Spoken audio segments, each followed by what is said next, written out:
الله أكبر. الله أكبر. الله أكبر. أشهد أن لا إله إلا الله. أشهد أن لا إله إلا الله. أشهد أن محمدا رسول الله. أشهد أن محمدا رسول الله. حي على الصلاة.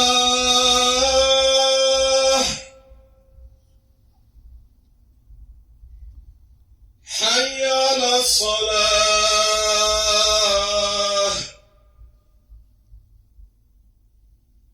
حي على الفلاح.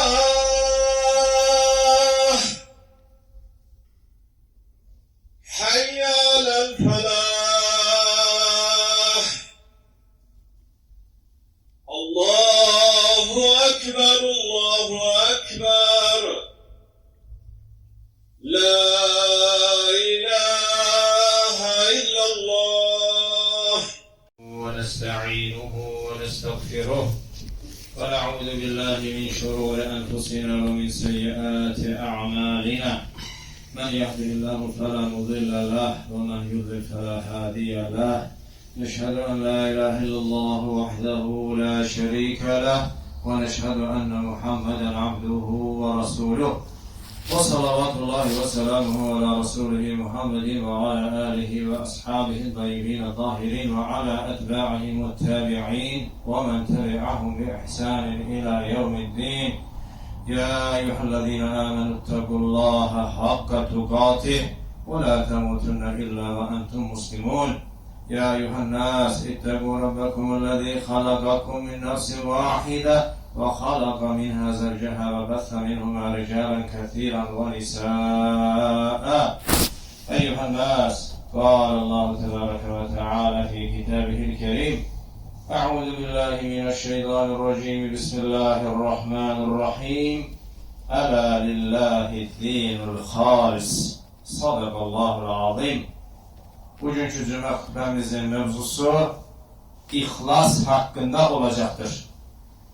Değerli Müslümanlar, lügatte saf, halis ve tertemiz manalarına gelen ihlas, İslam terminolojisinde ibadet ve yaxşılıkları riya ve menfaat məqsədlərindən təmizləyib sadece Allah üçün etmek demektir. İhlas, dünyevi bir karşılık gözlemeden sırf Allah için edilen bir kulluqdur.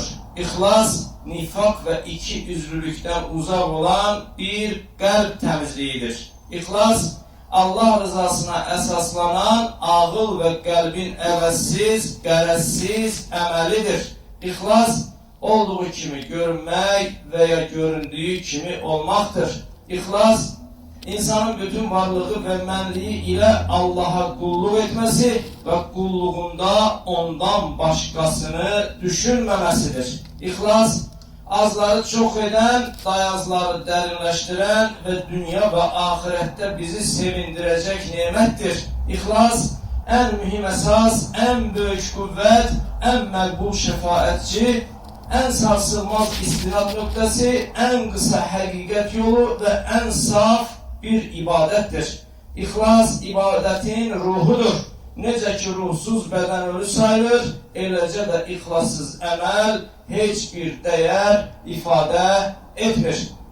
İhlas bir işi heç kimin tərifini gözlemeden etmeyin adıdır. Değerli müminler, İhlas Kur'an-ı Kerim'de Peygamberlerin aleyhisselamın onların hamısına salam olsun esas hususiyetlerinden biri hesap edilmiş ve ayelerde ihlaslı insanlardan tarifle bahsedilmiştir. Hicr suresinin 39-40. ayelerinde şeytan ihlaslı şahslara zarar verebilmeyeceğini itiraf etmiştir.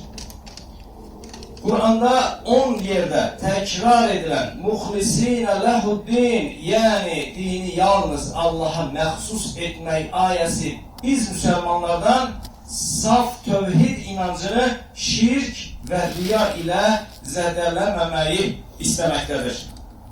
Alimlərdən biri belə demişdir: İnsanların xətri üçün əməli tərk etmək riya, onları məmnun etmək üçün əməl etmək şirk, bu iki vəziyyətdən qurtulmaq üçün əməl etmək isə ixlasdır. Yine alimlərdən biri isə belə demişdir: Dünyanın bəzəyi insan, insanın bəzəyi elm, elmin bəzəyi əməl, əməlin bəzəyi isə ixlasdır. Yine alimlerden biri böyle demiştir: Kurtuluşa çatmak çok ibadetle değil, ibadetteki ihlasla mümkündür. Ömer radıyallahu anh, ey Allah'ım, bütün emellerini salih ve yalnız senin rızana məxsus et ve emelime hiçbir şeyi şərik etme diye dua etmiştir. Değerli kardeşler, âli ahlak üzerinde olan, özünde bizim için güzel numuneler olan Peygamberimiz sallallahu aleyhi ve sellem sahabelerinden, Allah onların hamısından razı olsun, Muaz İbni Cebeli radıyallahu anh'ı Yemen'e gönderende ona əqidəndə səmimi ol, onda sənə az əməl də kifayət edər buyurarak ixlas və səmimiyyətin əhəmiyyətinə diqqət çəkmişdir. Tarixində gələn hədisdə Nəcdli Zimam İbni Sələbə hicrətin 5-ci ilində qəbiləsinin elçisi kimi Mədinəyə gələrək Resulullah'a namaz, oruç ve zekat kimi İslam'ın esasları hakkında sual vermiş. Allah Resulü Aleyhisselatü Vesselam da ona bunlar hakkında danışmıştır. Bunun ardından Müslüman olan Zimam, sənə cömertlikle davranan Allah'a and içirəm ki, nafile ibadet etmeyeceğim. Lakin Allah'ın mənə fərz qıldığı ibadetleri de tam şekilde yerine getireceğim demiş. Allah Resulü Aleyhisselatü Vesselam o gedəndən sonra əgər sözünə sadiq qalsa nicat tapmış ve cennete girmiştir buyurdu. Müslim'de gelen hadiste Allah Resulü Aleyhisselatü Vesselam belə buyurur: Kim Allah'tan şehit olmalı səmimiyyətlə istəyərsə, yatağında belə ölsə, Allah onu şehitlerin derecesine çatdırar. Buxarda gelen hadiste ise Allah Resulü Aleyhisselatü Vesselam Təbuk döyüşünden, o Təbuk döyüşü ki Səfərul Usra adlandı İslam tarixində, məşəqqət səfəri, çətinlik səfəri, havanın isti olması, xurma mövsümünün olması, xurma ağaçlarından xurmanın yığılma mövsümü olması ve mesafenin uzak olması bu seferi çətinləşdirən səfərlərdən oldu ve bu Təbuk döyüşünden qayıdarkən Allah Resulü Aleyhisselatü Vesselam Medine'ye yakınlaşanda üzürlü oldukları üçün döyüşte iştirak edebilmeyenleri nəzərdə tutaraq Allah'a and olsun ki, siz Medine'de elə insanlar koyup gittiniz ki, onlar yerediğiniz bütün yollarda, sərf ettiğiniz her malda ve geçtiğiniz her vadide sizinle birlikteydiler buyurdu.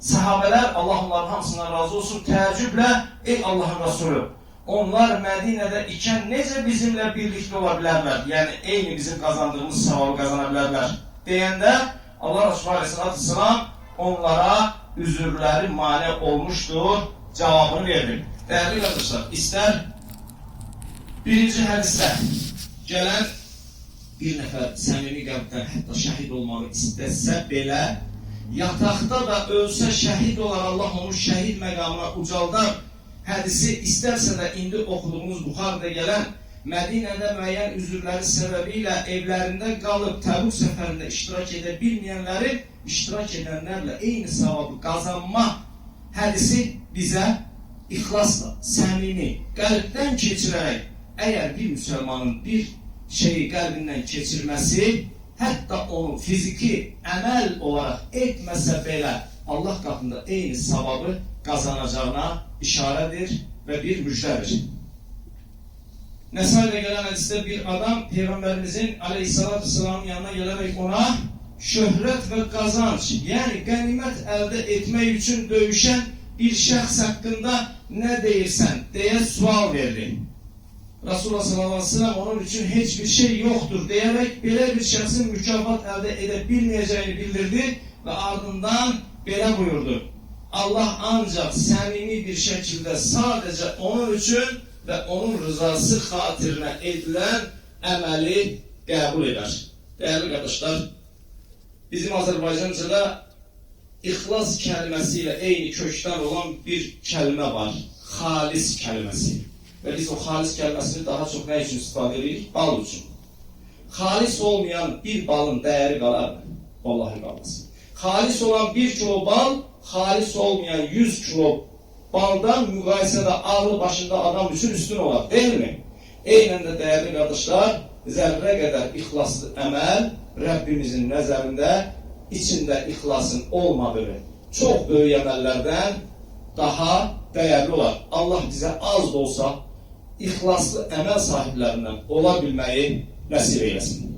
Barakallahu li ve lekum fil Kur'anil azim ve nefa'ani ve iyyakum bima fihi minel ayati ve zikril hakim.